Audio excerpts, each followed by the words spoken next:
다음 달부로 캐나다에서 일부 백신 접종 완료자들의 의무 격리가 면제될 예정인 가운데 캐나다 정부가 비필수 해외여행 제한에 대한 규제 완화를 추가로 시사했습니다. 저스틴 트루도 총리는 23일 정례 기자회견에서 앞으로 캐나다의 집단 면역이 조금 더 안정권에 들어서게 된다면 몇 주 안에 비필수 여행 제한 완화에 대한 추가 조치를 내릴 것이라고 예고했습니다. 현재 캐나다는 오는 7월 21일까지 항공과 육로의 입국 제한을 연장한 상태로 자국민 및 일부 외국인을 제외한 해외 관광객의 입국을 금지하고 있습니다. 비필수 입국 목적의 외국인은 백신 접종 여부와 관계없이 이번에 시행되는 격리 면제 대상에도 포함되지 않기 때문에 정부의 결정에 대한 국내 여행 관광업계의 반발이 거센 상황입니다. 이에 트루도 총리는 점진적이고 안전한 국경 재개를 위한 계획을 고려하고 있다면서도 다만 국내 백신 접종자 완료자 수가 늘어나는 대로 다음 몇 주 내에 더 많은 완화 조치들을 발표할 예정이라고 귀띔했습니다. 일부 소식통에 따르면 앞으로 캐나다 국경이 완전히 개방되기 위해서는 캐나다의 2차 백신 접종자 수가 75%를 넘어서야 할 것으로 예상됩니다. 현재 국경 제한 조치가 만료되는 내달 21일까지 이 목표치를 달성할 수 있을지는 미지수지만 연방정부는 이 같은 전망을 긍정적으로 내다보고 있는데 현재 캐나다 1차 백신 접종자는 23일 기준 67.3%, 2차 접종자는 22%로 집계됩니다. 정체기에 돌입한 1차 접종과 달리 2차 접종은 최근 가속도가 붙으면서 정상화를 향한 기대감을 키우고 있습니다. 트루도 총리는 앞으로 몇 주 동안 이러한 추세는 계속해서 빠르게 증가할 것이고 이로 인해 캐나다에 들어오는 많은 사람들을 수용할 수 있게 될 것이라며 우리는 큰 변수가 없는 한 입국 금지 조치를 완전히 없앨 준비가 되어 있다고 강조했습니다.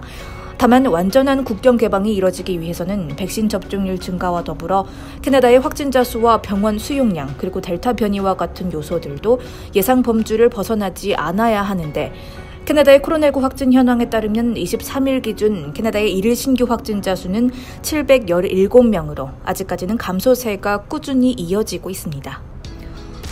다음 뉴스입니다. 서스캐추원의 한 원주민 기숙학교 부지에서 751구의 유해가 발견됐다는 조사 결과가 나왔습니다.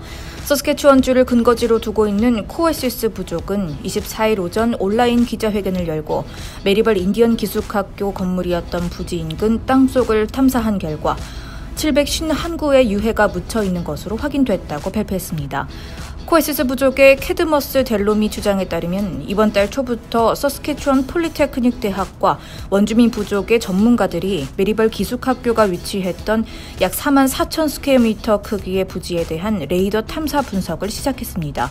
이번에 발견된 모든 유해가 기숙학교에 다니던 학생들의 것인지는 확실치 않지만 오래전부터 원주민 사이에서는 학교 부지 인근에 원주민 성인의 유해들이 묻혀 있을 것이라는 이야기가 전해져 왔던 것으로 알려졌습니다.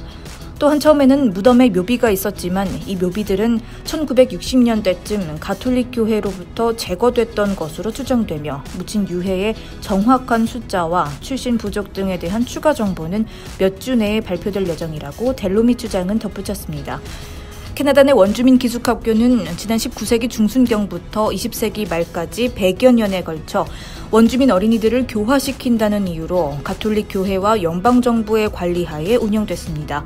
가족들로부터 강제로 떨어지게 된 수많은 원주민 어린이들은 학교의 열악한 환경과 학대로 인해 기록도 되지 않은 채 희생됐습니다.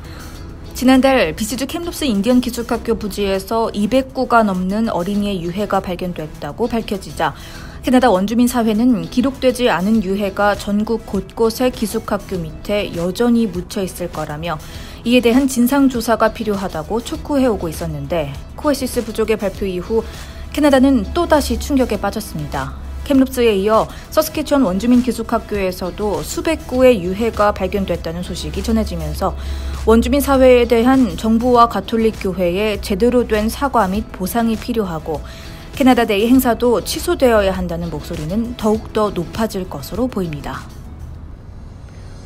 다음 소식입니다.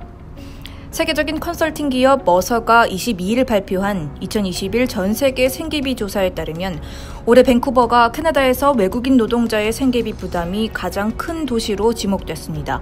밴쿠버는 이번 조사에서 전 세계 209개 도시 중 93위로 5년 연속 캐나다에서 생계비가 가장 비싼 도시 1위에 올랐습니다. 지난해 94위였던 밴쿠버는 올해 한 계단 상승하며 캐나다 내 1위 자리를 고수했습니다. 앞서 밴쿠버는 지난해 캐나다 달러의 통화 가치가 상승해 물가에 영향을 미치면서 2019년 대비 18계단이나 순위가 오른 바 있습니다. 반면 국내에서 2위를 차지한 토론토는 지난해와 같은 순위인 세계 98위에 그쳤습니다. 이어 캐나다에서 몬트리올이 3위, 캘거리가 4위, 오타와가 5위를 차지했습니다. 이 중 몬트리올과 캘거리의 경우 각각 8계단과 1계단이 올랐고 오타와는 5계단이 떨어졌습니다. 나머지 캐나다 도시들은 순위권에 오르지 않았습니다. 전 세계적으로는 투르크메니스탄의 수도 아슈하바트가 세계에서 생계비가 가장 비싼 도시로 조사됐습니다. 지난해 비싼 도시 1위였던 홍콩은 2위로 내려갔고 3위는 최악의 금융위기로 국가경제위기에 처한 레바논의 베이루트가 자리했습니다. 일본 도쿄와 스위스 취리히는 지난해 3위와 4위에서 각각 1계단씩 하락하면서 각각 4위와 5위에 선정됐습니다. 중국 상하이는 1계단 오른 6위, 싱가포르는 5위에서 7위로 내려갔고 서울은 11위로 지난해와 동일한 순위를 유지했습니다. 다음 뉴스입니다. 여름 날씨가 본격화되면서 비 시내에서 산불 위험도 덩달아 증가하고 있습니다. 지난 23일 BC 산불관리국에 따르면 캡롭스에서 남서쪽으로 약 11km 떨어진 코키할라 하이웨이 인근 지점에서 약 0.5헥타르를 태우는 산불이 발생해 소방당국의 진화 작업 끝에 23일 밤 불길을 잡을 수 있었습니다. 같은 날 웨스트 쿠트니 지역의 도시 넬슨 인근 야산에서도 산불이 일어나 소방대원이 출동해 작업을 펼치기도 했습니다. 넬슨과 캡롭스에서 발생한 산불 모두 자연 발화였던 것으로 전해졌습니다.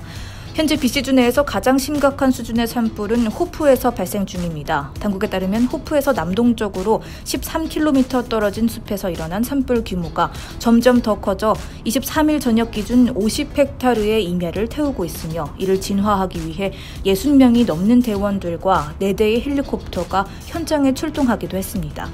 사람들로 인한 발화로 추정되는 이번 산불은 아직 사람이 거주하는 마을까지는 번지지 않고 있지만 이번 주말 이 지역의 최고 기온이 40도 가까이 치솟을 것으로 예상되면서 불길은 더욱 거세질 가능성도 있습니다. 올해 들어서 BC에서는 총 347건의 산불이 발생한 가운데 이번 주에만 25건의 산불이 추가로 발생했습니다. 이 중 86%에 달하는 약 300건의 산불은 사람에 의한 발화였습니다. 더욱이 앞으로 BC주의 날씨는 한동안 무덥고 건조할 것으로 예보되고 있고 다음 주에는 캐나다 데이도 다가오면서 사람들의 부주의로 인한 산불이 증가할 수 있다고 소방당국은 경고하고 있습니다.